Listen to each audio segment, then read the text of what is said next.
hello, ladies, gentlemen, boys, girls. What Bama does, what Bama do.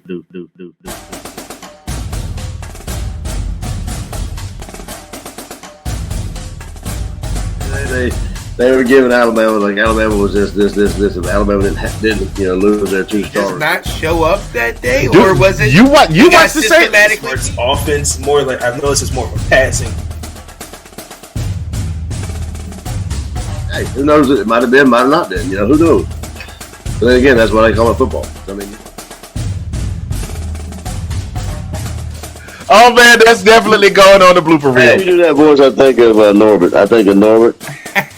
Oh my God, we have a dandelion encrusted rib.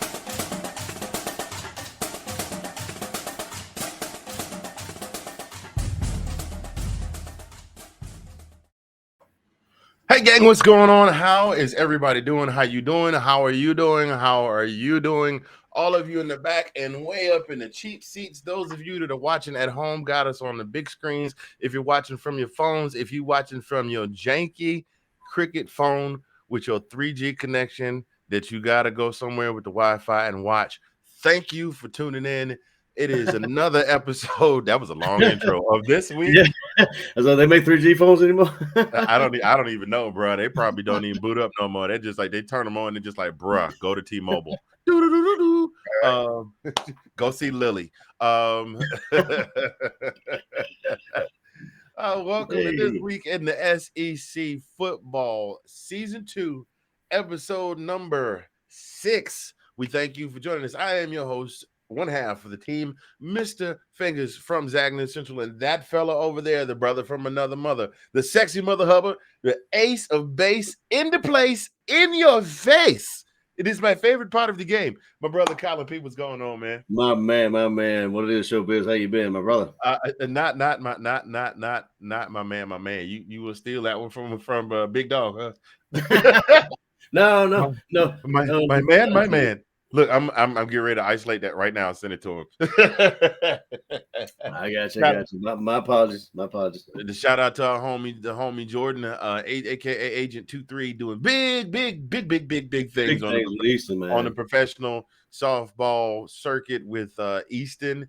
We're not getting a check for saying that. That's just our homie. But I mean, Easton, if y'all want to send us a check, we'll take one. I mean, you don't turn that money, dude. The NFL, we don't. The NFL was giving out all sorts of money this past weekend. We could take some too. We definitely to take some too. Somebody's already. Oh, that's me. Don't pay me no mind. Just in the chat being dumb. I was like, oh snap! Somebody's already on watching with us. What's up? What's good? Give it a minute, man. Give it a minute. Yeah. So let's go ahead and get into it, man. I see that I started out without resetting things there. This week in the SEC football, sponsored by, as every week, DJG Enterprises. They specialize in custom Greek gear, but they can also make you custom-made sports gear. Get at them today. They also do custom Afghans. www.greekgans.com. Thank you, as always, for being a sponsor of this week in SEC football. So, before we even get into it, man, for those of you that saw our show last week, we had a very special guest on the show by the name of David Holt. He was here representing CDHI, an organization that is leading the forefront, out in the forefront of research for congenital diaphragmatic hernia, which is a condition that affects 1 in 2,500 children every year. Fortunately, here in the United States, with the medical center that we have, the chances of survival are very high, but there are a lot of expenses that go along with this for the parents of these children. They are it's a 50% survival rate there. I mean, it is kind of dicey. Just to give you a little correction there. Right. I'm sorry. I didn't mean it. I didn't mean to misspeak. No, you're good. Collin spoke about it. And it's very near. Just to say, it's very near and dear to me because Anthony's met. Actually, have seen my son quite sometimes on these shows and that kind of stuff, and he was diagnosed with CDH. But yeah, go ahead. I'm sorry. No, you're fine. But as in other countries, survival rate is at 1% or less. And it's very common. 1 in 2,500 is not a small number. So we decided last week during the show that we were going to try and do our part. So what we are going to do, you know that we sell merchandise. We are going to donate 100% of the proceeds from our merchandise shop, from all of the podcasts that are tied with Zagnif Productions. We're going to be donating 100% of the proceeds to cdhi.org. Man. You might not necessarily want a t-shirt, but you might know somebody that's a sports fan that would like one. We got some pretty cool stuff there. Go by there and check. Go by there and check the gear out. CDHI International there. Just wanted to show the. There we go. Oh, there you go. That's awesome. Run that back one more time there. Somebody might want a t-shirt or a mug or something like that. You just grab them something a little neat, and all of those proceeds will go to cdhi.org for the entire month of May. Now, we do have other merchandise as well within Zagnif apparel, but we're specifically, because we're coming from this podcast, we are donating 100% of all sales of Zagnif Productions podcast merchandise to cdhi.org. And if you don't know anybody that likes sports and you just want to go straight and donate, as you see on the crawl there down in the lower third, cdhi.org. That is www.cdhi.org. If you just want to give them a donation straight, that works as well. So whatever you can give, please, $1, $5, it helps. It does for things like finding lodging for parents that have to lodging for parents that have to travel long distances to be near a hospital where their child can get treatment. You know, Collin, Well, I mean, there's things like McDonald House and that kind of stuff available. Some parents can't or aren't available or not close enough to a McDonald House and that kind of stuff. Because I mean, that came to a point with my son's mother and us when he was actually in NICU for 65 days. So definitely, they do a lot of things.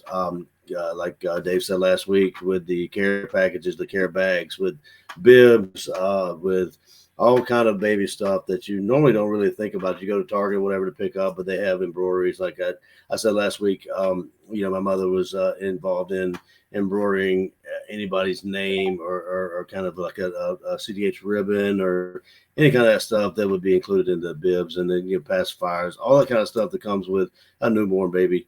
That these parents are actually involved in, just going through the trauma, and then just the emotional stuff about knowing and finding out that their kid has this kind of condition and this kind of congenital defect, and maybe don't have the time or not have the just can't think about the stuff like the normal stuff that normal parents actually think about. They are definitely involved in providing this kind of stuff for them, and as well as information. And, just having Dave on last week was actually very, very a blessing to me. CDHI has actually been a blessing to me since, Brady's whole experience and our experience with him going through what he's gone through so far. But Anthony, thank you so much for, actually giving 100% of the proceeds. Like you said, we don't sell too much, but I mean, that in and of itself is a great testament. Man, I really appreciate that. Thank you. Yeah, bro. No question, man. I remember I actually met just a little history behind it. Collin and I, we met through our third party friend, our big dog, our homeboy, Agent 23, and Collin and Brady's mom at that point, were coming to see me at the shows. And I remember when they were expecting Brady, and then they just kind of, it kind of disappeared for a while. And it was only after our homeboy Gatch was like, yeah, this is what's going on, blah, blah, blah, blah. And that was the first time I had ever heard of CDH ever in my life. And a lot of people have. I mean, like, have not. But I mean, I want to go back and kind of revisit last show, because I mean, I did want to say that, even though we talked about how great Brady was doing or he's doing now, and Dave said that he was his son was half of the 1% that he's doing karate and that kind of stuff. You got a flip side. You got to look at the flip side of that. That their parents that kids do not do as well. And they're definitely doing very, very. They're dealing with severe, like detrimental stuff. And you have parents that actually lose their kids, and it's something that kind of brings you back when you're in that situation and you're in the NICU and you see that kind of stuff happening. I mean, and Anthony, you and I have talked about it. There's more important things in life. It kind of brings you back to look at what's more important in life. You see people going through this kind of stuff. It makes you look at like what's important in life. You know what I mean? Yes, absolutely. And 100%. And so, again, ladies and gentlemen, there is the link to purchase. There is the link to purchase merchandise. We are just once again, Collin and I on This Week in SEC Football have committed ourselves to donating 100% of the proceeds of the sales of any merch from that link right there, tiny URL. That I had to do a small one because it was real big. That link right there to pick up any podcast merchandise. That's any of the merchandise that falls up under Zagner Productions. We are donating 100% of our proceeds to CDHI to help with research and funds just to help out the families that are going through what they're going through while their children are undergoing treatment and surgeries and et cetera, et cetera. So, and I hope one day we can find out the cause of this happening. That's just a dream. Yep. Absolutely. So, yes, please, by all means, go by, hit the link, or visit cdhi.org. I'm going to leave their website in the crawl during the remainder of the show. So if you want to donate and you got questions, hey, you can reach out to us. We're both right on Facebook. You can hit us right on up. But we're going to keep the show moving right on along. We were talking earlier about Collin. There was a big event that took place this past weekend.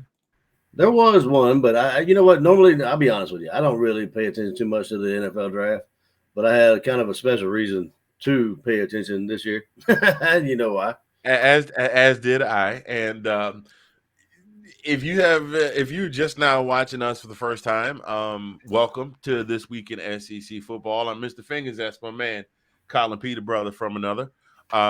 We're both dog fans, and for the first time in 41 years, our dogs won a national championship. Last one was under Coach Vince Dooley with the great Herschel Walker, both UGA legends. And this year, there was no contest this year. In terms of from tape to tape, with the exception of the SEC championship, it was no contest this year for the dogs. We know already. You already heard the stories. The record-breaking defense. Keely Ringo and what was it?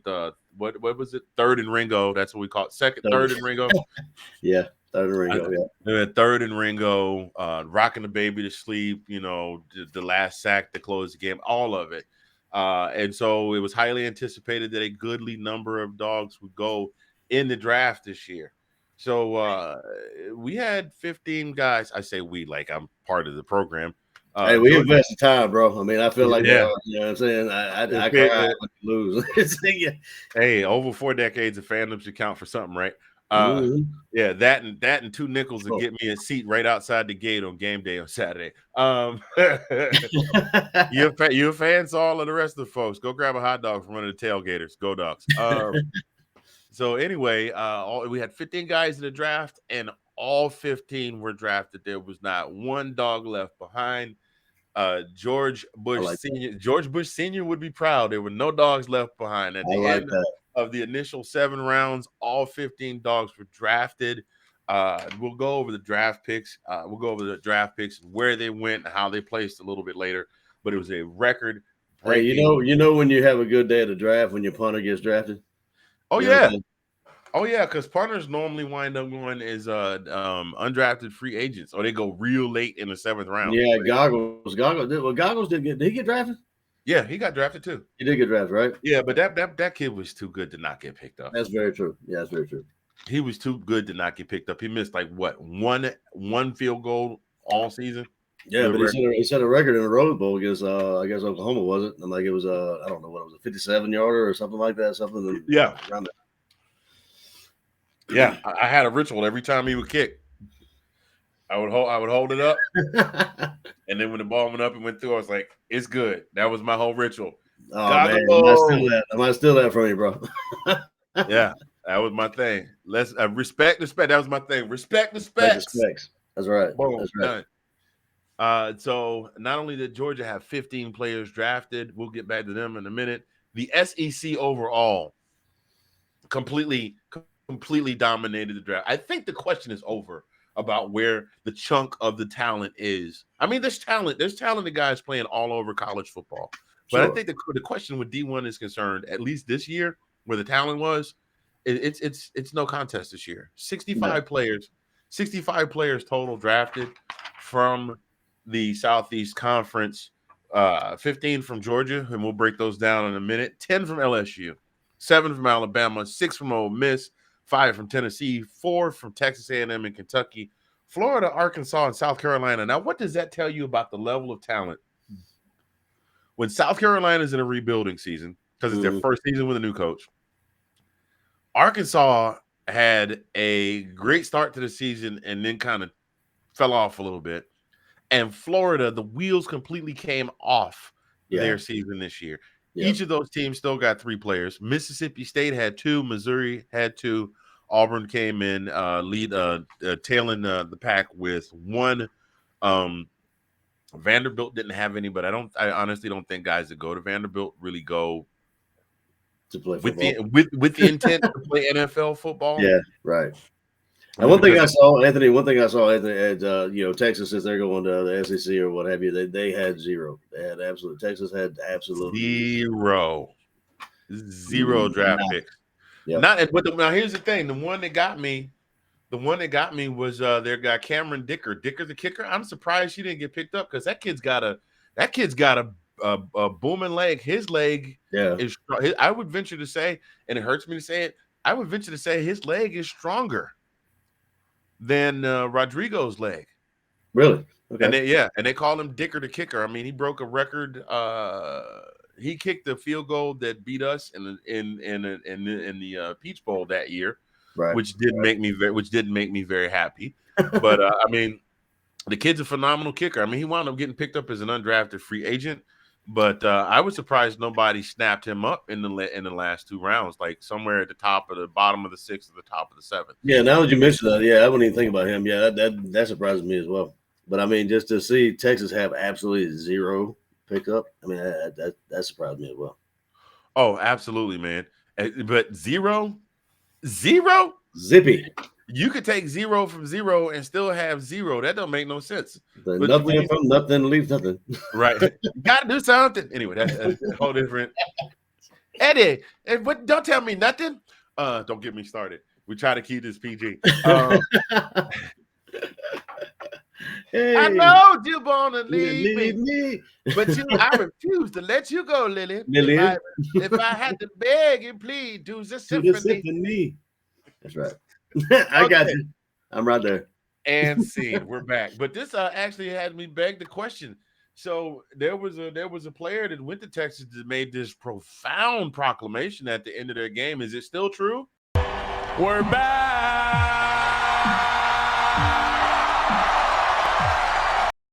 I think he missed 2 words. He said they are in the back. They are in the back. Oh, they are in the back. They are in the back. Yeah. Okay.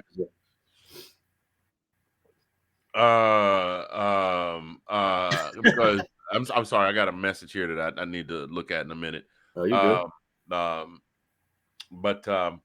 Yeah, I mean, and what have they done since then? I mean, that was at the end of the 2018 season. And so, you know what? I'm going to look this up. To learn on her football record since 2018. So since 2018, they have gone. Oh, it doesn't show. The last time Texas made the playoffs. That's not even Texas Longhorns. That's the Houston Texans. So I can't find anything on here that shows what their records are from year to year. Although I could go to Wikipedia. It would tell me. For those of you just joining us while I'm looking this up, thank you so much for joining us for this week's edition of This Week in SEC Football. I am Mr. Fingaz from Zagnif Central. That guy right there, the brother from another, Collin P, joining us. Thank you very much. If you like what you're seeing, give us a like, give us a subscribe, give us a share. We are live on the Facebooks every week when we can get on. I don't see the thing with their records on here, so it doesn't say. But they finished the Horns ain't been 2017. hooking too much lately, huh? So the Horns ain't been hooking too much. No, the Horns have not been hooking much at all. As a matter of fact, we've seen more hooks down at Red River than we've seen in the last 4 years. Very true. So I can't believe they made that a penalty. But anyway, so yeah, the SEC just completely dominated the draft. We're gonna go through this here in just a bit and tell you who went where. But yeah, so I gotta get back. We gotta get back to Georgia. I gotta come back to Georgia just to give you a little bit of a breakdown because we have a couple stories that are building off that. So the first round, there were 12 SEC players taken in the first round, and there were 5 from Georgia. All 5 were defensive players. Another record, first time there have been 5 defensive players taken in the first round of the draft. That was Trayvon Walker, who wound up going with the number 1 pick to the Jacksonville Jaguars defense. Were you surprised at that? Let me get you off just for a second. Were you surprised he went number 1? No, because there was a whole lot of buzz to start to pick up about 3 weeks beforehand that he might. Okay. I mean, it would pop up about every other story that there's a probability that he could potentially go number 1 in the draft. Yeah. So Trayvon went number 1. Big 6'4", 340 pounds. Run a 4.6, 440. Boy, looked like he could be in the same room with a box of Popeye 12-piece, cut off the lights, and 11 pieces be gone before it get dark. That boy is big, and that boy is bad. I'm talking about Jordan Big Baby Davis, straight out of University of Georgia, defensive lineman, taking on 3-4 guys at a time, looking like Andre the Giant in 1984 WWF SummerSlam. Man. Yes, sir. Much respect to the big baby. And we're back. He went with the 13th pick. He went to the Philadelphia Eagles. Quay Walker at the 22nd pick, linebacker, went to the Packers. Number 28 pick went to the Packers also. Devontae Wyatt, defensive tackle and safety. Louis Cine from Minnesota rounded out the first round of the draft at pick number 32. Like I said, he went to the Vikings. Now, the thing that threw me was the fact that we know that Georgia's defense was the best in the country last year. Right. Now, when I saw that they took Quay Walker, I'm like, okay, cool. But then I forgot what position he played. And then I saw that he was a linebacker. I was like, wait a minute. Yeah, who else we know is a linebacker? We go get to that in a minute. I'm setting the story up. So then we move on to the second round. That was when we saw wide receiver 1, George Pickens, go to Pittsburgh with the 52nd pick. Cook to the Bills at 63, running back. All of these picks, we don't have to go through all of the why we think that what they can contribute, because we kind of discussed that at length at the end of the season. Yeah. Coming into the draft, I think I was on the draft show with the Let's Talk Football crew last weekend for round 1. I think that's quite possibly the longest podcast I've ever done, because I literally was. If I wasn't on screen, I was in the green room, and it started at 7 and it didn't end until like 11 something. So 4-hour podcast. Oh man, a lot of fun. That's a long day, bro. A lot of fun though. I got a lot sillier the more things went on.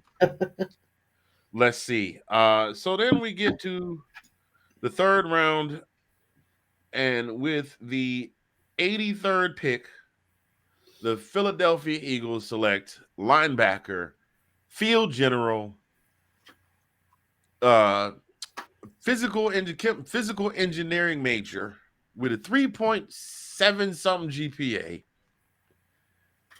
and newly initiated member of Omega Psi Phi Fraternity Incorporated. Much respect to the Qs. Yeah, he crossed the spring before last season. He was initiated. He was initiated that spring, and then football season, and then championship. That's why you saw him. That's why you saw him throwing up the hooks, because him and Shaq and Michael Jordan and Steve Harvey and a bunch of other people are all Q. So if you ever see them doing that's that Q dog thing. We'll get into that in a little bit later. Channing Tindall went to Miami, linebacker with the 102nd pick. Fourth round, we got Zamir White, the running back, go to the Las Vegas Raiders with the 122nd pick. We had kicker, punter, Jake Camarda, 4.56. What punter you don't run a 4.56? So why are you running? Like, you ain't got to run. You can kick the football. So why are you running? Every football team I've ever been on, as far as players that saw significant playing time, I'm not talking about the second and third stringers, because a lot of those guys were slow. But every guy I saw that got significant playing time, the kicker and the punter was always the two slowest guys. Yeah. Hell, he's out there running faster than Big Baby. Not by much. Like, he's running down the field with Big Baby. Jake Camarda went to the Bucks, so he's going to be playing with TB12, Tom Terrific. Let's see here. Then we didn't have any in the 5th round, and then in the 6th round, the last 4 of our 15 boys, Justin Schaefer, O-line, Atlanta at 190. O-line, Jamari Sawyer went to the Chargers at 195. Cornerback Darian Kendrick went to the Rams at 212. And tight end John Fitzpatrick went right behind him to the Atlanta Falcons at 213. You could have bowled me over with a spoon. There's one we don't normally see. I don't remember when the last time was that Georgia players got picked up to go play in Atlanta. I know. And that's what I mean. If you were looking in the same I guess the same Facebook groups I was looking at, that was the conversation. That was the topic of conversation, and all of it. Like just missing Georgia players left and right. Like, oh yeah, that's why the Falcons are gonna suck again. Da, da, da, da. You know, I was like, I mean, I had no answer for it. I mean, like, I don't know. I mean, honestly, to be honest with you, I don't know what we actually need for the Falcons. But I mean, I think we need. I tell you what we need for the Falcons. Everything. I tell you what we need for the Falcons, boo boo. Everything. Yeah. I mean, I agree. O-line, defense, offense, special teams, and even the third stringers. Everything. But see, that made even more less sense, though. This has been your public service professional football announcement from your friendly neighborhood pipper, Shannon and I, shut up on a Honda. Yeah, we need. I mean, that made less sense that they let all these defensive players go by, and all these players go by in general. You know what I'm saying? It's just like I don't know what. And had good picking position. Oh, of course. Yeah. If the Falcons were smart, like last year, they had the number 4 pick, right? If they were smart, they would have got a young quarterback last year. For sure. Yeah, absolutely. Yep. Now, granted, didn't Malik Willis wind up coming? No, Malik Willis didn't get drafted by us. What quarterback got drafted by us? Didn't we draft a quarterback? I don't or pick up a free agent? No, Malik Willis went somewhere else. Pay me no mind. Tired. 9 to 5 is wearing me out. Anyway, no, they did pick up somebody. I forgot who, but it wasn't one of the dogs. But somebody did pick him up. Was it? Maybe it was Malik Willis. I believe it was. Yeah. No, Malik Willis went to the Texans. So who was it that went to Atlanta? Was it? We'll look that up. But we're not talking them. We talking SEC football. So forgive me. Anyway. But it'd be nice to have somebody come from Georgia to go to Atlanta to stay in the home state. You know what I mean? And there was a blog. I believe it was our buddy GB, that did a whole thing on you have a franchise that is hurting right now, and you're having a hard time generating fan interest right now because your franchise is hurting. So what better way to regenerate interest in your flailing franchise than to draft players that are homegrown that people will definitely be interested to come and see. I mean, look at the list. Look at the list, Anthony. I mean, look at the list before Atlanta got a pick. I mean, they picked Schaefer. Look at all those names. Oh, man. Exactly. So, and Athens is only about 30, 40 minutes from Atlanta? If that, yeah. I mean, about an hour maybe, I guess. Yeah, maybe longer than that, the way traffic is now. But the point is still, it's not a very long drive from Athens to Atlanta. You can get there, you get there, boom, you're done, right? So why not draft some players from Georgia just to generate some interest in the team? Now, granted, you have to have a front office that knows what decisions to make, who to draft, and a coaching staff that can coach them so that they don't go out there and get themselves all beaten, broken up as much money as they're going to pay them. Now Right. that was the other caveat that I think they keep saying they don't have any cap space. Although I forgot who it I mean, was. I think they just let shout loose a out to lot our of yeah, shout out to our boy Sid Swinton, the from the Hot Mess Express Sundays with the Swintons. The cap is a lie, but them. yeah. So they had all this dead cap space because of Matt Ryan's contract. So maybe just no money to get those guys, because if they had picked them up in the first couple rounds, they were going to have to come up with some shekels. Yeah. But yes, Georgia absolutely dominates the draft completely. I don't know. I mean, they broke the record previously held was the 2020 draft. And that was, of course, LSU coming off their championship season. And prior to Yeah. that was Ohio State. And Ohio State was, I believe, coming off a championship run also, or a near championship run. I'd have to do my research to look that up. But this is called This Week in the SEC. And that's why I don't know, because I didn't look. This week, not last week. This week, not 300 and some odd weeks ago. Exactly. So that's where we are. So congratulations to all of those damn good dogs that got drafted. Go forth and do us proud. I hate to say it, but if, Philly is looking kind of nasty on defense already, just with those two additions. Well, that's what we talked about. We talked about that earlier. I was like, I was so happy that Big Baby and Nakobe are together at Philly, and then you got Quay and Quay and Devontae together at Green Bay. I mean, it's awesome to see, players that have been playing with each other for a long time, and are actually made it to the next level, and are together. I wish they all could play together, but that obviously that's not going to happen. But I mean, it's awesome that they. It was good for Nakobe to last as long as he did, not to come off the board, until he did, and they Philly took him up. And that was the thing about, just talk about Nakobe, if you want to get into that, Anthony, is surprising. And that you were surprised that he went as low as he did. I wasn't aware of his pectoral, issue until that day. I don't think anybody was. I think it was actually brought out. Wasn't it brought out like the day before? It didn't come out until, like, I didn't even know. I think it came out the day of the draft, because that was when, because we were sitting there watching, and I kept watching it: linebacker, Cincinnati, linebacker, Michigan, linebacker, Washington State, and I was like, why? And I'm sitting here to myself wondering, why in the world, if you had a record-breaking defense like that, and I'm sitting here as a fan, the uninformed fan. I'm right there with you, man. Yeah. As an uninformed football fan, I saw what Georgia's defense did this past season, and the undisputed leader and the undisputed best player on that defensive squad was Nakobe Dean. Absolutely. If he's the best player on the best defensive squad on the best team in the nation, why is he not getting picked up? And after he kept falling down, I said, something's got to be wrong. And then it was round about late in the second round where I started hearing the stories that they started popping up on the Twitter, in the Twitterverse and stuff like that, saying that he'd had some issues with his pec and his neck and something else. And I don't know what all of the details are, because I never read any of them, because he got drafted and I'm happy for him. Oh yeah. But that was it goes back to like I just told you, the quote that Jordan Davis put on his Twitter. It was like, delayed, not denied. You know what I'm saying? That just proves it. I mean, that's awesome. That's an awesome quote. Delayed, not denied. I'm happy that they're together. I'm happy all these guys got drafted. Hopefully, praying they stay healthy and they make a good name for themselves, man, and just and do the best they can. Maybe get a championship here and there, or get a Super Bowl. Get that ring. So.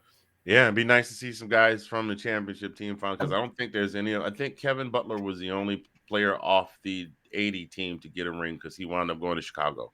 Yeah. So it'd be nice. It would be nice, but that would require for, let's see here, 1, 2, 3, 4, 5, 6.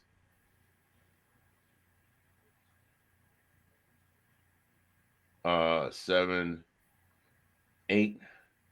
9, 10, 11 different teams to get Super Bowl rings. And the average shelf life of a professional football player is somewhere between 5 to 8 years. Well, actually, and that's marquee players if they don't get the marquee players that don't get hurt, they play a good long while. But most players play about 5 to 7 years and then they're done. So, and then we can go ahead and knock one off the list because I don't want to see this team win the Super Bowl. Not this year. Not while they got that same quarterback as the Buccaneers. So we can knock them off the list. Yeah. Well, who was that? That means our punter. He won't get a ring. He can wait a year or two. He'll be all right. He's young. What he'll do is he's going to get one of those undrafted free agent, non-guaranteed 2-year deals, and come the 2024 season, he'll be punting for somebody else somewhere. You know how it goes. We'll see. They'll probably still be there. That kid's phenomenal. As long as he stays healthy and stays out of trouble. So that's another thing. Yeah, that's another big thing you got to do. Stay out of trouble. Yeah. Get all that money thrown at you, man. You never know.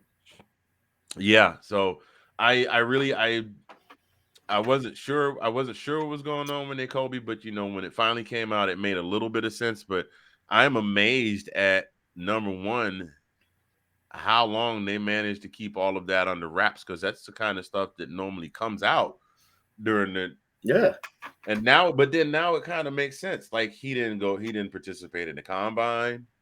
You think that's why he didn't? I mean, that was a question. I mean, I don't know why that would be a reason, right? Because it could be potentially. I mean, they just did come off of winning the national championship. Like all the other teams that did not get into the CFP and national championship have been sitting and cooling their heels since after their conference championships, which was like the end of December. Right. Everybody else played football well into January. So,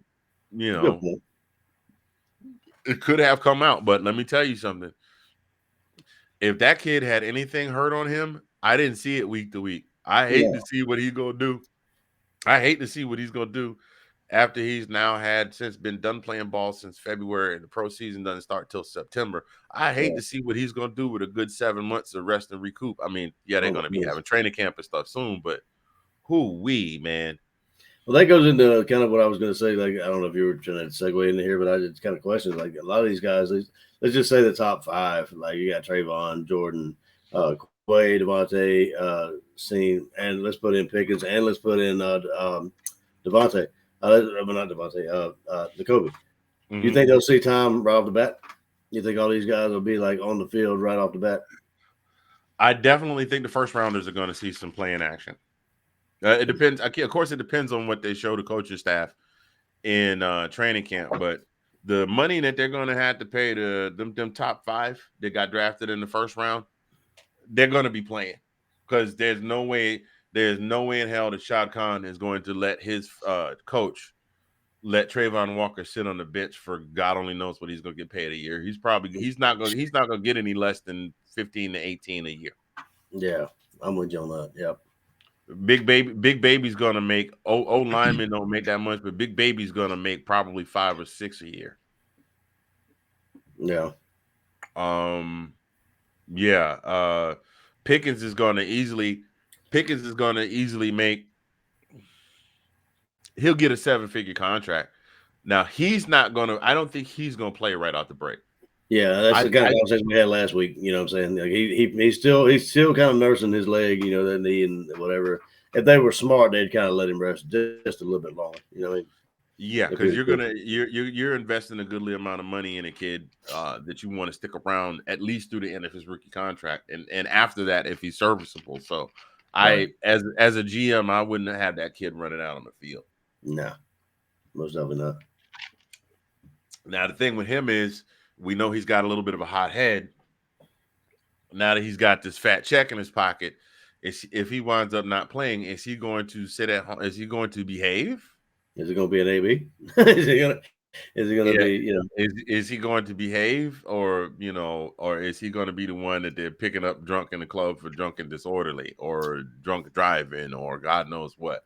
Yeah, let's hope not. From what I understand, it ain't that much trouble for him to get into in Pittsburgh, but Philly ain't but a few hour drive away. That's true.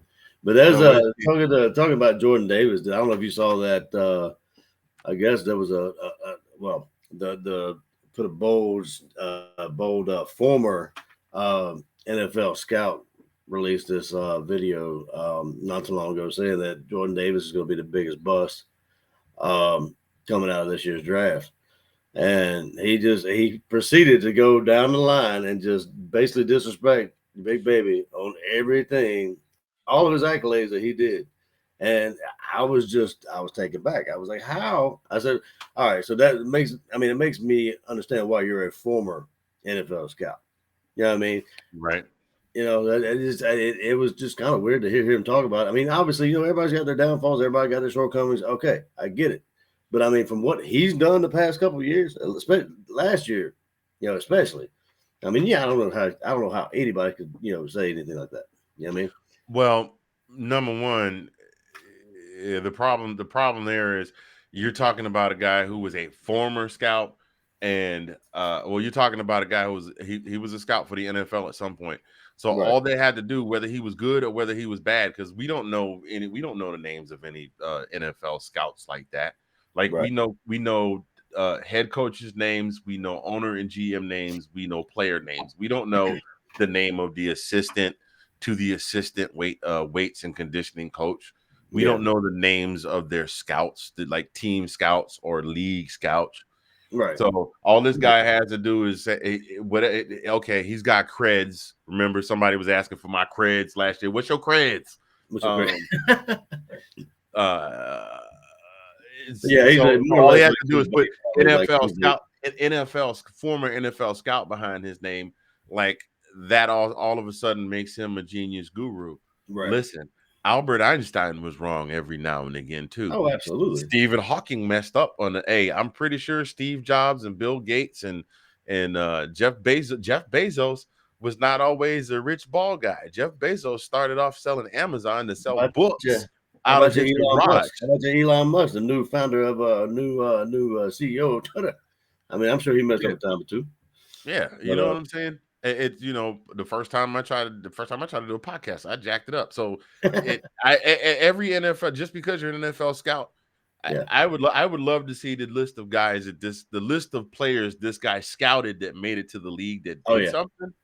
Yeah. And then maybe we could talk. If he starts saying, okay, Tom Brady and Russell Wilson, and because Russell was a third rounder, you know what I'm saying? If you talk about that, show me these 5th, 6th, and 7th rounders you drafted that turned into diamonds in the rough. Right.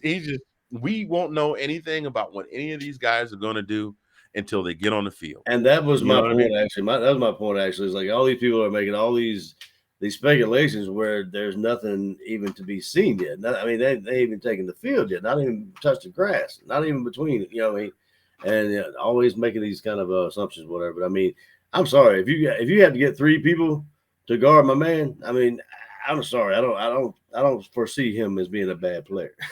You know what I mean? Yeah, I mean, and I didn't realize until they showed that slow motion clip. Like I've seen it in real time. But I didn't realize until they showed that slow motion clip. He literally just put wingspan out and held off 3 guys. Absolutely. And they started to push him. And you're talking about 3 guys. He had to have been holding back easily close to upwards of over 800. No, over 800. Because those were offensive linemen.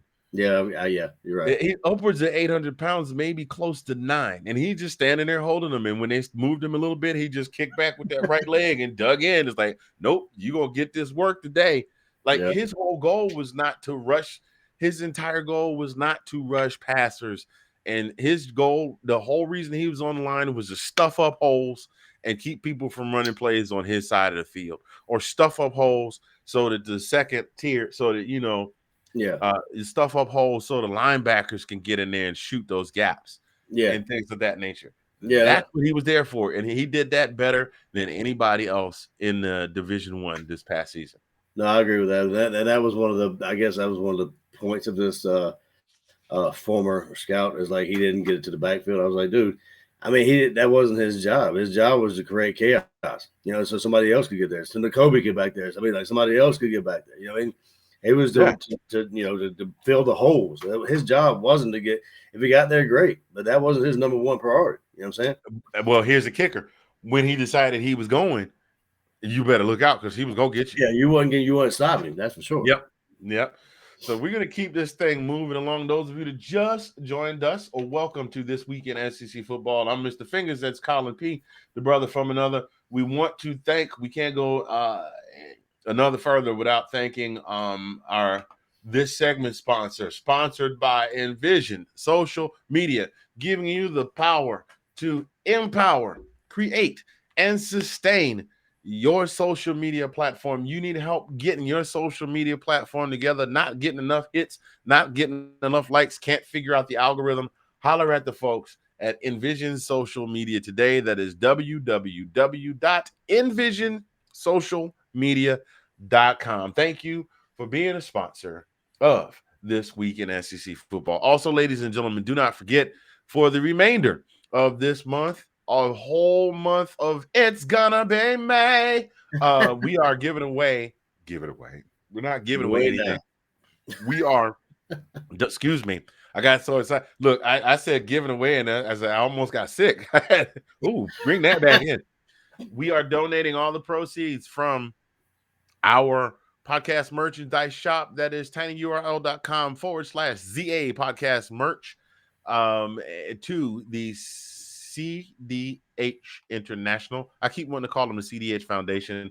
It is CDH International. They are a leading fundraiser towards research and legislation and assistance for families of children that are diagnosed with congenital diaphragmatic hernia.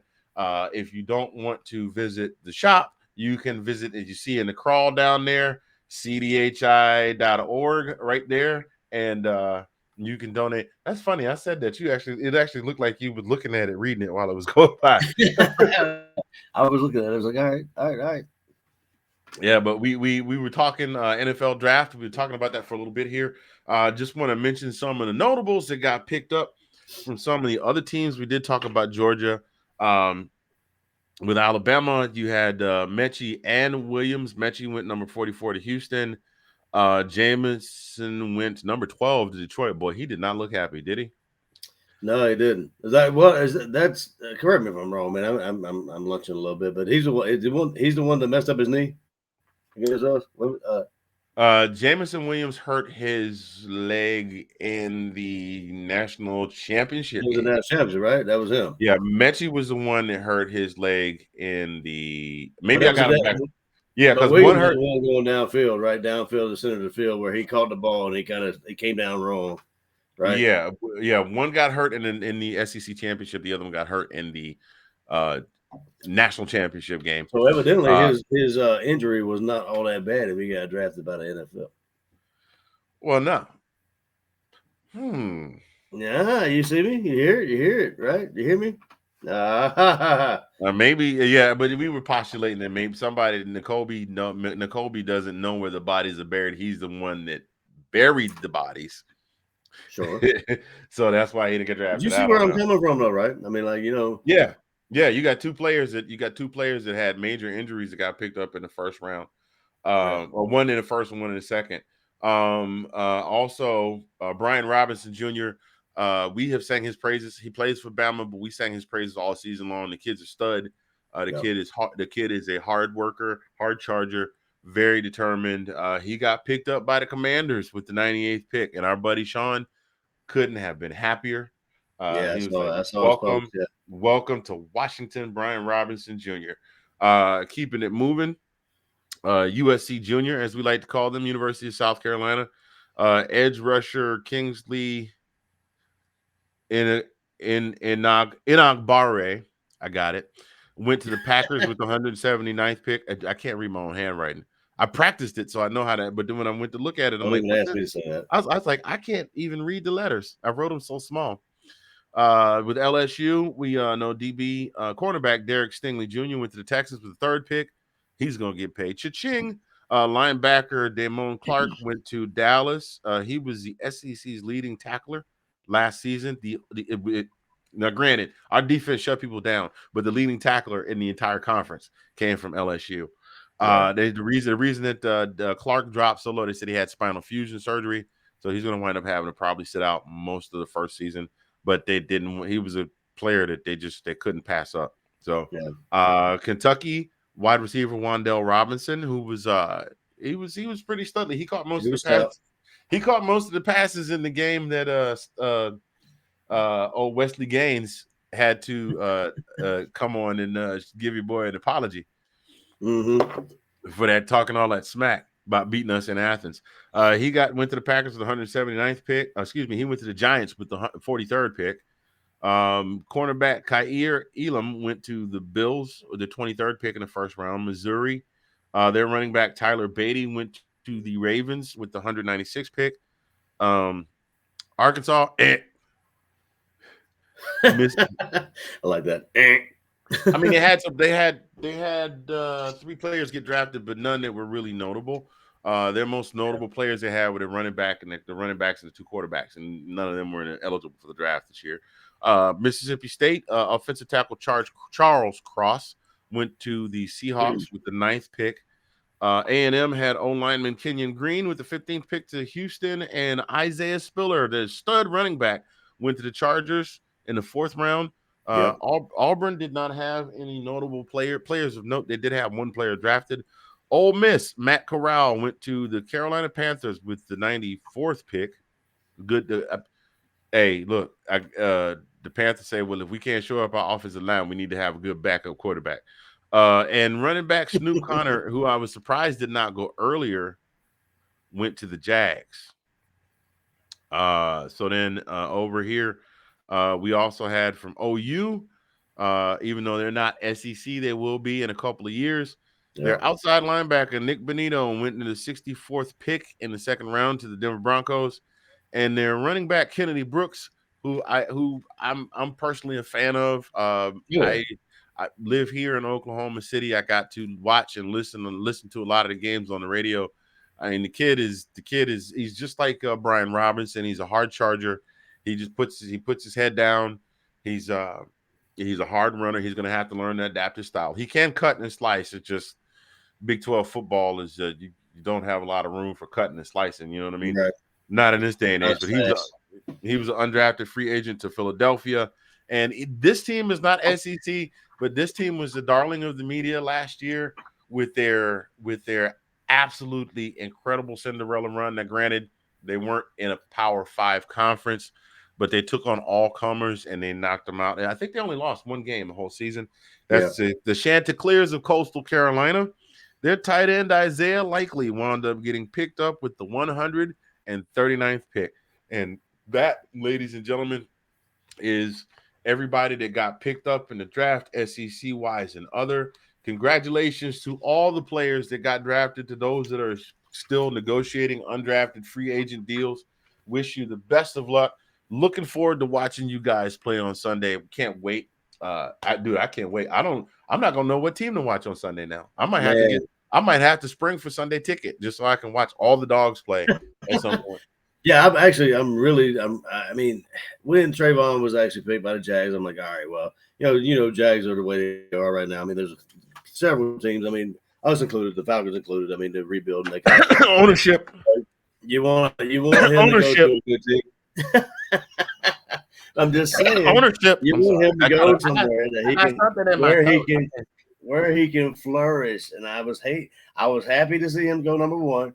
But number 2, I wasn't happy to see where he went. You know what I'm saying? It was just like, I don't want to be another Stafford, type of situation. I have, see what kind of contract he signs.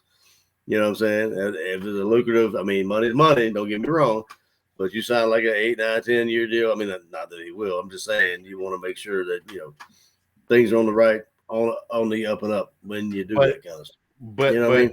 That's me.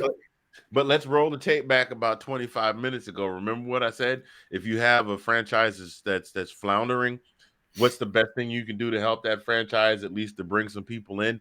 They drafted a homegrown guy. Are you listening, Arthur Blank? Hello, is this thing on? Arthur Blank, if you're watching. And actually, Jacksonville is very close to the Georgia-Florida state line. So I mean, that to your point, that's absolutely true.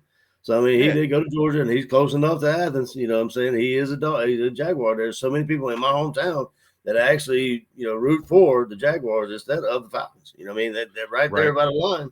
So, I mean, hopefully that's the case. I mean, I'm not saying, hey, more power to him. I'm just hoping it happens that way. That's all. Yeah. But I was referring to your boy Hutchinson going to Detroit. The Ford family said, we're going to draft a guy from Michigan.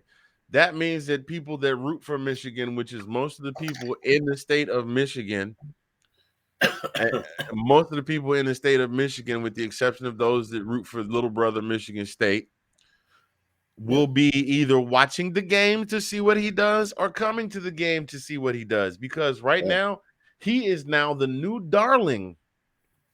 He is now the new darling of the Detroit Lions. You think people are paying money? You think people paying money to go see Goff throw balls, Jared Goff throw balls around the football field? No. In my lifetime that I can remember following the Detroit Lions, they went to see Barry Sanders run. They went to see Matt Stafford throw balls to Calvin Johnson. Megatron, baby. And they also went to see if Ndamukong Suh was going to step on somebody's neck. And Megatron, you can't keep him out. And Megatron was the man. Yeah, that's what I'm saying. Like they wanted to see Matt Stafford throw those footballs to Megatron. And that's what people went to see. And since Megatron retired and Matt Stafford got traded, woof. It's been a long man. I love that. Is that a Geico commercial that Matt Stafford's on? That changes a good thing, right? He kind of winks to the camera. I don't know if is it a Geico commercial? I can't remember what commercial it is. Lions games have become like that commercial for I think what's the one with Mayhem? Is it Nationwide? Yeah, it's Nationwide. Yeah, when he's dancing in the street, the Lions games have become just like that. This thing's gonna get tens of views. That's how Lions games have been on TV last season. So, tens of views. Yeah. So best of luck to everybody that got picked up in the draft. We're gonna move on to our next segment. For this segment is brought to you and sponsored by. Where is my video? It is not up here. This next segment is sponsored by 1906 Tees, also specializing in custom sports gear. Visit them at Square Up /1906tees.com today. Go visit them. They'll get you squared away. Thank you for being a sponsor this week in SEC football. Hey, if you're just joining us, make sure you hit the like button, hit the subscribe button, drop us a comment or two in the comment section. I'm Mr. Fingaz. That is the ace of base in your face in the place. The brother from another mother, Collin P.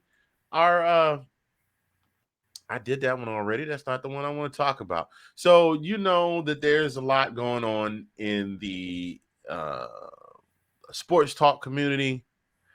And it is not ever more apparent than you see on social media, especially in sports groups. And the last several seasons how people have just eaten up. They've been all over this certain coach about how he can't coach and how he can't recruit and how he can't develop talent. And pretty much they can do so much better than he can every way. And go ahead. Right.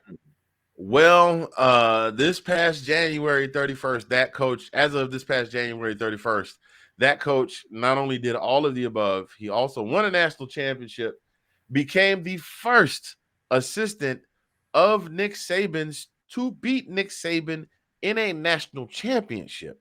That's a good point. I didn't even think about that. Yep. Yeah. It's not to beat him, but to beat him in the national championship. I got you. And so he's the new king of the hill, at least until this coming season starts. Kirby Smart. And my question is, with what Kirby Smart did from helping that team to bounce back after that loss in the 2018 national championship, they had a great run the following year. They just lost in the SEC championship, which knocked them out of the top four. And then they lost the Peach Bowl. That was a 2018 season. 2019 was kind of 2020, because that was the year JT Daniels got hurt. Shocker. One of the years JT Daniels got hurt. Best of luck to JT Daniels at West Virginia University, by the way. Give him hell down there, young man. We'll be. Hey, I'm in Big 12 country, so that means I get to see you play a few times this season. JT got hurt, so that kind of put things, Carson Beck ran out there and he was a young kid then and he looked a little scared. But there was this other kid waiting in the wings named Stetson Bennett. Who's So who's that guy? the mailman, Stetson Bennett. Oh yeah. Stetson Bennett. So nobody likes him. So what Kirby was able to do from helping the team rebound from losing the national championship, bringing them almost back the following year, navigating through injuries to key players, a COVID season, a COVID shortened season, and then to bring them all the way to the national championship, to dominate on defense, which made the offense look even that more phenomenal. The defense made the offensive job easy. It's not hard to score a touchdown when you're taking over the ball. When you're taking over the ball like on your opponent's inside your opponent's 50. If you take over the ball, the amount of 3 and outs, yeah, you're right. Absolutely. 3 and out, 3 and out, 3 and out. Hey, not that hard. I mean, I'm not knocking the offense because they put in work too. I mean, Zeus showed out this year. James Cook showed out this year. Adonai Mitchell, Ladd McConkey, Brock Bowers. I mean, keep it going, dude. There's so many names you can throw out. Cast of characters. What's your boy's name? The other tight end that they would Zero, big double zero. Yeah. Shit, I can't remember the name. But all of this cast of characters to build that up, to go undefeated in the regular season, have one loss to Alabama. And see, this is the thing that got me to have me worried. When they lost to Alabama in the conference championship, that is normally when they get down on themselves. And I mean, you've seen it. They lost to Alabama the following year after losing to Alabama in the national championship, went to the Peach Bowl, laid a big fat goose egg against Mr. I don't know if we're back yet, Sam Ellinger and crew, with the last second field goal by Cameron Dicker, the kicker. But he brought them all the way back, and they went to the CFP. Sorry, Kate, if you're catching this, they went to the CFP and they kicked the ever-loving dog stomp out of Michigan.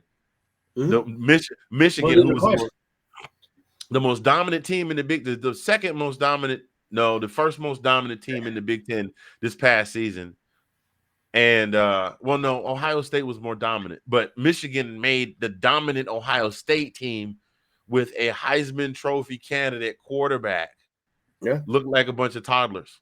And Georgia went in there and made those guys look like a bunch of toddlers. I said, oh, it's on now. Let's go. But it's still inside. I'm going, but it's in the head. The one inside my head is going, but that's still Bama. You know what Bama does. You know what Bama does, though, right?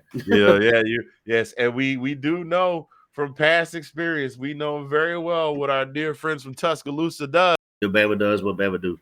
Yes, Bama does what Bama do.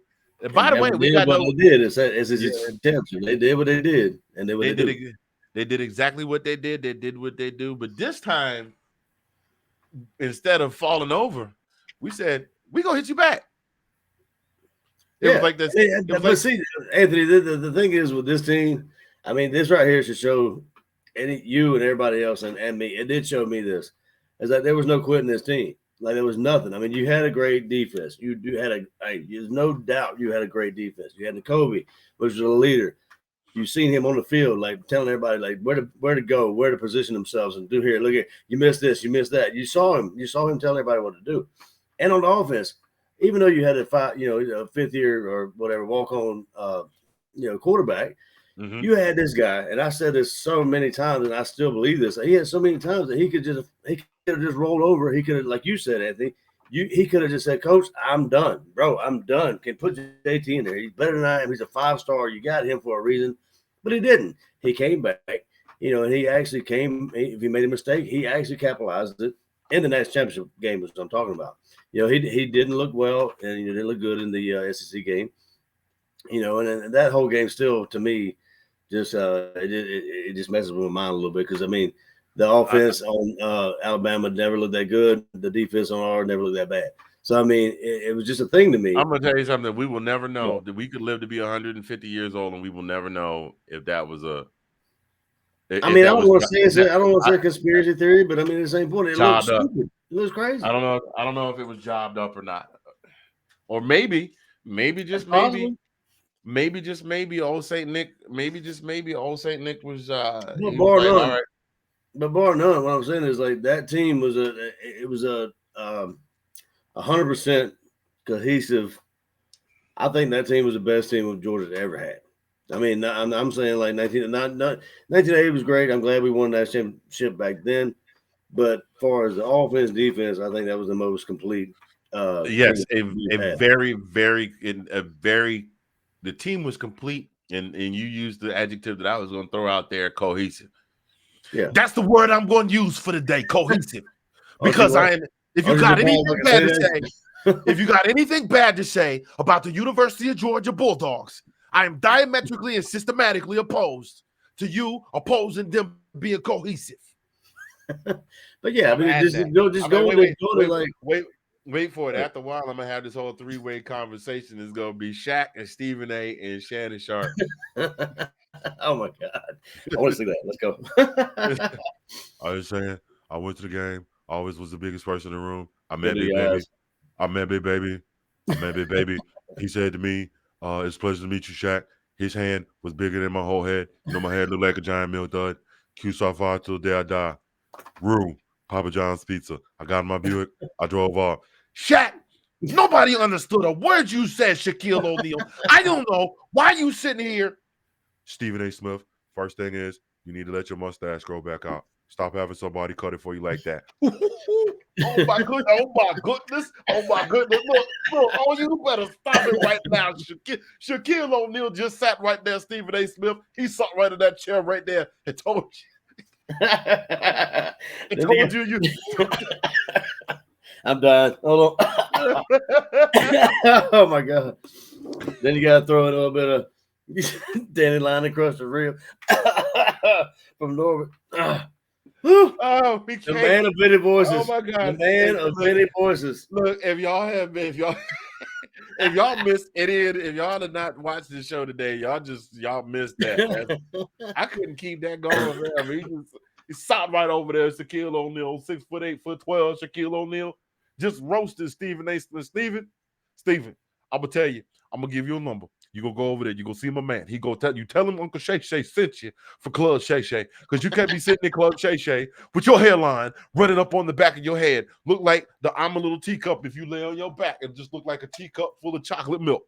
I'm gonna spit on my computer. Oh God. Your hairline, Stephen A. Smith, look like it want to say, "Does sun will come out tomorrow?" Okay, I'm done. I'm back. I almost did a speaker. I almost did a speaker right here. Oh God. Oh my goodness. Woo! Good gravy. But we were talking about Kirby Smart. Yeah, I'm sorry. And, I don't know where we do this sometimes, ladies and gentlemen. If you're watching us for the first time, please do not be alarmed. Do not adjust. Do not attempt to adjust your television. I'm missing, so we're absolutely fine. Oh God. Oh man, Sean Spencer, you missing this right now, bro. Wish you had been here for this. You hit him? Anyway, yeah, I know, right? Where you at, man? Check in. I'm looking to see if he's popped in and gotten a message yet. So I don't know if he's gotten home yet. In the air, man. He probably still on a plane. Oh, he's coming home from New Orleans? I believe so. He said he would be home between 8 and 9. So I don't know. Hey, look. I guarantee you he got home and Cat said, "Nope, no more football or nothing for you tonight. We had a good time. Let's go to sleep." So anyway, Kirby Smart took that team in 6 years and took them from also rans. These were the phrases that people said about Georgia under Mark Richt. A great coach who can't get it done. A nice guy, but he can't keep the team cohesive. At some point during the season, the wheels are going to fall off at the most inconvenient time. Kirby Smart managed to keep those boys focused, as it is hard to focus when you are when you running through your season and it looks like you might run the table, it's hard to stay focused. Perfect case in point. Oklahoma, OU Lady Sooners softball team. They are mollywhopping people left, right, and Sunday. They just beat Kansas on Saturday by the score of 19-0 on the run rule. And the second inning, the score was 2-0. And then they went. I'm sorry. In the fourth inning, the score was 2-0, and the Lady Sooners went on a 17-run tear. They just beat the snot out of them. Yeah, they have run ruled their opponents by. I think they have run ruled their opponents. I think they're 39-40. They should be 40 or 41-0 right now. Oh, they God. 40 no, and won. They lost one game, and that was my whole point. At some point, it's hard to run the table. It is difficult to run a table. Yeah. The best squad in the NBA in the history of the NBA went 73-9. That's what I was going to say. Kentucky. In the NBA. Oh, I mean, I'm sorry. I was talking about women. Women's college football, college basketball. What you call them? The Golden State Warriors broke the Bulls 72-10 record. But it's hard. Okay. It's hard to maintain that. So he kept those boys focused. They lost that big game, which is SEC championship. Oh, here they go again, losing to Alabama. They can't get it done. He got them refocused. He took them back. He said, "Don't worry about it. We're number one in the polls right now. We will be okay. If we get to the CFP, we're gonna handle business." And that's exactly what they did. They came back and they just they handled it. The thing to me, I mean, don't get me wrong. I love Mark Richt. Don't worry about it. He's God-fearing man. I get it. You know, he's good for 10 wins. You know, never could win the big one, unfortunately. But what I'm saying, like, if you look at both him and Kirby, look at their I guess what their personality, number one, on the sideline. You know what I'm saying? I don't think Mark Richt had nobody put a little bit of leash on him to kind of pull him back, a little baby leash. You know what I'm saying? We were talking about like early episodes, to yank him back by that belt loop and that kind of stuff. He never had that. You know what I'm saying? Like you see Kirby. I mean, like when Third and Ringo happened, you see how high Kirby jumped? I don't think I've ever seen Kirby jump that high. Kirby was like a 36-inch vert. I mean, it was crazy. Hey, Kirby was a DB. You know what I'm saying? Kirby was a DB though, so you know he had to have some hops. But he has the passion. Was Rick did play football, right? Who did he play for? He didn't play for Georgia, though, did he? Miami. He didn't play. Okay, that's why he went back to Miami. He tried to do that kind of stuff, put Bibles in the chairs, all that kind of stuff, do something he probably couldn't, it wasn't going to happen. But at the same point, I feel that Kirby has since he's gone there, he is an alumni of University of Georgia. He's got the passion. He's got more passion. Not saying that Rick doesn't. But, I mean, you can see the passion that Kirby has. And I think that just kind of melds into the players, you know what I'm saying? To make that man, I have never seen a coach more passionate about Georgia football than Kirby Smart, ever. I mean, I was very happy to him come back from Alabama. I mean, he did a great job at Alabama, don't get me wrong. But I'm saying I was glad to see him come back to his alma mater and do what he's done. You know what I mean? Absolutely. It's like, we were saying – I don't know if we said it on this show or if it was said on Let's Talk Football. Basically, Mark pulled the old Thunderbird out of the garage, got it polished up, put new tires on it, had the new engine put in it, had it reupholstered, had all the windshields replaced. He got it looking nice and pretty. And then he turned to Kirby and handed him the keys and said, "Here you go, son. Take good care of the baby." But then again, you look at recruitment, right? I mean, look at recruitment. Look at what he's done as far as recruitment goes the past couple of years. You know, I mean, he's done. I mean, not that Rick hadn't. I mean, I don't know. I mean, like Rick maybe had done. We've had the talent. We've always had the talent. You can't deny that. We've always had the talent. But how we use it is a different story, right? But I mean, I think Kirby has. I mean, especially now since we got that ring. Especially we got that ring now. Oh my God! Look out! Here comes the recruit. I mean, like here they come. Yeah, and then on top of that, there's always you're looking at Saban signed that deal, and that deal is good through what 25. I believe so. Well, then there again, I think Kirby's got rings with Saban. You know what I'm saying? Like he's proven tried and true. So I mean, he's the dude. Yeah, but my point is that Saban has signed that deal, and I think his deal is good through 2025. So when kids are, obviously kids want to play ball in the SEC, and the bulk of them either want to go to Athens or Tuscaloosa. So let's say you're a kid who is going to be starting high school this coming fall,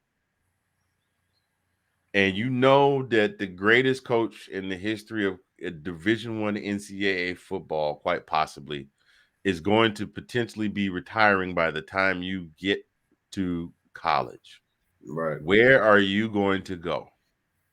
You're right. Where you going? If you want to go, if you're looking for a marquee program, if you're looking for a marquee program in the United States to play for, where are you going to go? And Kirby has proven he can pull them from anywhere. I mean, he pulled JT Daniels from all the way the hell out in California, and Eason was from Washington. Yeah, he's pulling kids from all over. Now, granted, Washington didn't have that great a program, and Pete Carroll was gone from USC, so nobody really wanted to play for USC. Now, whatever Tebow does out there in Los Angeles with the Trojans, the lie he didn't say out loud, we'll see.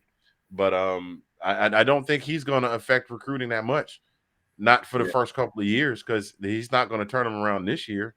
So Kirby could pull kids from anywhere to come and play for him, is what I'm saying. Oh, yeah. That's my point. He's not just pulling all the kids from inside Georgia. He's pulling kids from Florida, South Carolina, Virginia. Yeah. And that's when you know that you're a good coach, when you can pull people from out of state. You know what I'm saying? Yeah. Because a lot of kids from out of state, it's like, why should I travel? Why should I travel from Lansing to come play for you? I can go play right over there. Play right over there.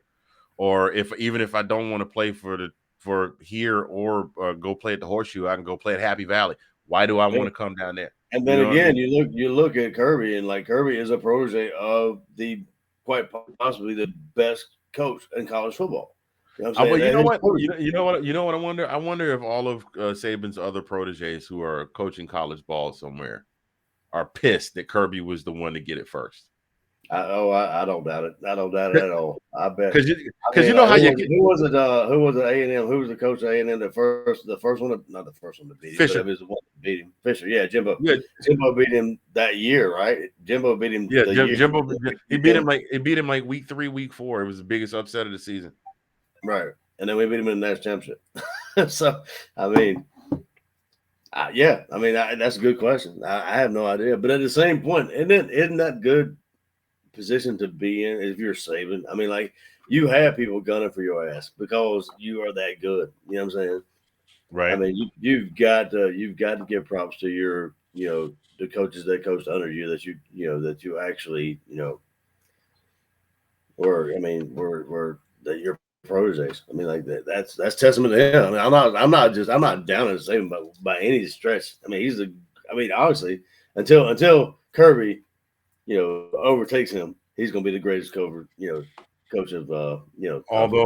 Although right now he's tracking right along for his first 6 years. He's tracking right along with Saban's record. I know he is. So I foresee he's going to have a lot of. He's got a. I know it's a different day and age. He's going to have a lot of leash room to do some things. I mean, when Vince was coach, you just coached until you did something absolutely horrid and they ran you out the door, or I mean, you had to literally be the worst coach ever to get run out the door. I mean, you got to think, when you win a national championship, bro, I mean, you've got the keys to the city. I mean, like, honestly, but you also got to be right, because look at what happened to Ed Orgeron. Mm-hmm. Won a national championship in 2020. Well, look at Coach O. I mean, that's what I'm talking about. He won the national championship, and then the next year they were like, it just goes to show you can't be messing around in the front office. You know what I'm saying? I just you said it. I didn't. I know. It's the truth. Common sense, bro. Not everybody got it. Right. Common sense. The older I get, the more I'm starting to think that common sense is not so common. That's right. If you find yourself at 4 a.m. in a 7-Eleven that is 2 blocks from the trap house in the heart of Atlanta, wearing a blue top and a red pair of sweatpants and wondering why everybody is walking around looking like they want to kick you in your ass, you ain't got no common sense, boo-boo. Bobo. And I'm back. So, yeah. So, I mean, dude, so many great things we could say about Kirby. I think it's time that we could put that narrative to bed. Yeah, and I don't want to sound like we're like homers, which we are, but at the same point, you can't deny what he's done. I mean, honestly, if you're another football fan, you can't deny what he's done in such a short amount of time. You can't deny what he's done. So I mean, well, here's going to be the real litmus test. The real litmus test is going to be, how do they come back from losing 15 players altogether? Oh yeah, no, that's always been in my head. I'm sure it's been in your head too. I mean, it's next man up, right? I mean, that's what it said. Next man up. We see what we got. I don't know who we have. I mean, we got all these people that are coming up, but have they been? Well, let's go this way. Yeah. Well, they lost. They lost a total of 8 guys on defense. Okay. So, but I mean, how many people did we have that were playing that you kind of paid attention to in the spring game? In defense, you know what though? I really wasn't paying the defense any mind because they really weren't giving the defense a lot of. It's hard in the spring game to really give them and to pay attention because you don't get like the whole goal is to have the exhibition, but nobody get hurt. Right. So they weren't going full tilt boogie like Oklahoma drill. So that's something I'm going to have to look at once the games get started. Yeah, no, I hear that. And then as far as the offense, I mean, Stetson is going to Stetson. Carson threw a couple of ropes. Brock, I can see Brock needs some. I think Brock's biggest thing is he needs more reps. He's been on the sideline for 2 years. So, yeah, what are you going to do there? But I think that so the litmus test is going to be next year. How does he get the next group of guys up to come up and perform? Like if they can at least get as far as Alabama did this past season, maybe not even a national championship, but just the conference championship game. It's just and make a good showing in a championship game. I think is justified. Then we could say, okay, Kirby's definitely got. Because the thing before was, well, he can't get him over the hump with the conference playoff, the conference championship. Then he did that. Then now he can't get him over the hump in the national championship. So then he did that. So now the next litmus test is, how does he, because Alabama won the national championship the year before. Right. And they were able to make it back. They weren't as dominant, but they were still able to make it back. So if we can get at least as far as a national championship, a conference championship, I think that's a good start because we did lose a whole bunch of players. We did. Yeah, and that I guess that leads us in a 2-minute warning, which is where we kind of winding it down now. I think like I said, talking about the draft. I'm really stoked to see what the guys that got drafted are going to do, not just from Georgia, but from all over the SEC. We spent a good lot of time talking about all of these guys, and now here, it's like Eminem, you get that one shot, that one opportunity. So I'm stoked to see them. And as far as Georgia is concerned, I'm really excited to see a new batch of guys step up and do what they're gonna do. So, that's what I got for my 2-minute warning. I couldn't have said it any better. I mean, we're doing this show, and I know a lot of people think we are Georgia fans or whatever, but we are college football fans, number one, and we recognize good talent. But at the same point, we're happy for because we invest a lot of time, like you said. There's a lot of time with our Georgia boys, and I'm happy that they, actually, we got 15 of them. I'm like, all 15 went. I mean, when can you say that? And never. It was just a phenomenal year. I mean, like we won the national championship out of 41 years. We didn't even see that, and we had the record of the players getting drafted. So I mean, dude, the only thing me being a Georgia boy is like the only thing is like the Hawks. I guess they lost, but they were close. But I mean, like the Falcons. They weren't even remote. I mean, at least they made it. At least they made it to the playoffs 2 years running. But when exactly right, they've got to get over that hump. The other two sports we got the Falcons and we got the Hawks. I mean, and to be quite honest, I didn't think I was ever going to see a national championship for the Dogs. While I was living and breathing. I mean, I didn't want to believe that, but I didn't think I would. And then but and the Braves too. So I mean, very thankful of that. Very thankful of the players that played for Georgia last year and never gave up. And they're on this next tier of success. Hopefully they just stay healthy and get it going. That's it. But that's me in a nutshell. I mean, I'm a Georgia dog through. I mean, I'm a Georgia dog through and through. I'm a Georgia homer for everything. So yeah, man. Me too. I'm digging that flag you got on the wall back there. Yeah, dude. You see, I've got what? Got a bunch of little plush, little hairies back there.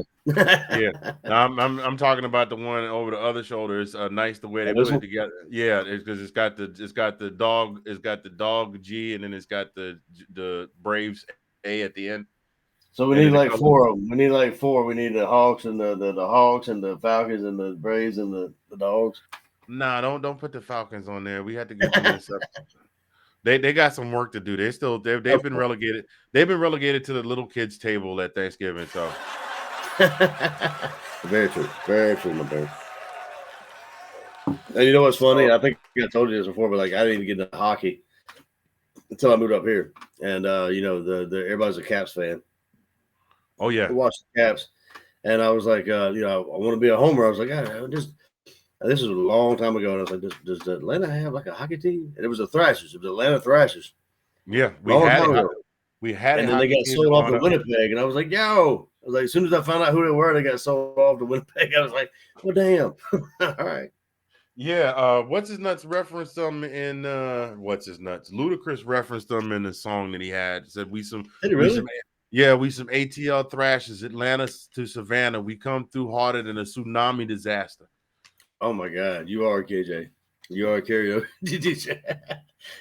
Got the lyrics.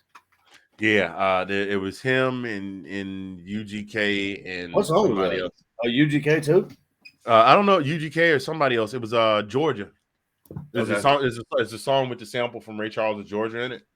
Oh, Georgia. Yeah. No, we on the grind and all the time and nothing on my mind, but we ain't playing with you. Yep. I know exactly the song you're talking about. Yep. I'm gonna listen to that. We're gonna get off. Ain't nothing like that GA Red play. Okay, see, I get lost on that if I get started again. That one is fire right there. They throw some TI in there. Hey. That's not the real air horn. I have some sound effects, y'all. For those of you that messed around and gave us sound effects, that's you got. Yeah, you gotta work on that, man. I want to hear some sound effects. I mean, there's only 10 of them. We got an air horn. We got 2 different types of applause. We got a chant. We gotta do that. Dun, dun, dun, dun, dun. Well, we'll do that during the season. Yeah, we'll do that. We will bring that back. We will bring that back. And then got a couple of drum rolls there. But ladies and gentlemen, we do appreciate you joining us today for This Week in the SEC. That was the wrong one. We appreciate you joining us for This Week in the SEC. I am Mr. Fingaz. That guy right there, the brother from another mother, the sexy mother, Hubbard, the ace of base, in your face, into place, Collin P. We appreciate you guys tuning in. If you enjoyed what you saw, give us a like, give us a share, give us a subscribe. And oh, by the way, please do not forget to either visit cdhi.org to donate today to our fundraiser, or if you would like, we're going to put this back, we're going to clip this part out and put it up later. Visit tinyurl.com/zapodcast.merch. 100% of the merchandise from that site only will be donated to cdhi.org this month to help with research for CDH and to help raise funds for families in need and to help get wheels in motion for legislation for CDH research. So on behalf of my co-host and myself, Mr. Fingaz, Collin P, we appreciate y'all. We will see y'all next time. And that ended too quick. See, I got new toys to play with. So I don't know which one. I got new toys to play with, so I don't know which one to go with. So we're gonna try this again, ladies and gentlemen. We appreciate y'all. We'll see you next go round. Go Dogs. Go Dogs. My man.